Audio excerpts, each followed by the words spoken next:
હરણી તળાવમાં બનેલી ઘટનામાં મોટો ખુલાસો સામે આવી રહ્યો છે, જેમાં સવારે 8 વાગ્યે પિકનિક હરણી વોટર પાર્ક અને તળાવ ખાતે પિકનિક લઈ ગયા હતા.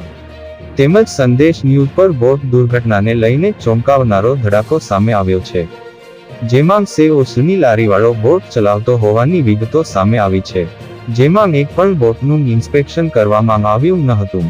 આ અંગેની માહિતી અનુસાર વડોદરામાં સનરાઈઝ સ્કૂલ દ્વારા આજે સવારે 8 વાગ્યે પિકનિક હરણી વોટર પાર્ક અને તળાવ ખાતે પિકનિક લઈ ગયા હતા, જેમાં 27 જેટલા બાળકો બોટમાં સવાર હોવાની વિગતો સામે આવી છે, જ્યારે બોટની ક્ષમતા માત્ર 16 લોકોની જ હતી.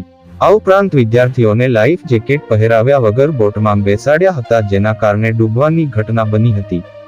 સ્થાનિક તરવૈયાઓએ બાળકોને બચાવ્યા હતા. તેમજ અન્ય એક શિક્ષિકાએ કહ્યું કે બોટમાં 30 જેટલા લોકો સવાર હતા. આ ઉપરાંત 82 જેટલા બાળકો હરણી તળાવની મુલાકાતે ગયા હોવાનો દાવો શિક્ષિકાએ કર્યો છે. અંગ્રેજી માધ્યમના બાળકો દુર્ઘટનાનો ભોગ બન્યા છે, જેના કારણે પણ તપાસ તેજ બનાવી છે. હાલમાં વડોદરા ફાયર વિભાગ અને એનું સંયુક્ત ઓપરેશન છેલ્લા 2 કલાકથી જારી છે. એનડીઆરએફ અત્યાધુનિક સાધનો દ્વારા રેસ્ક્યુ ઓપરેશન ચાલી રહ્યું છે.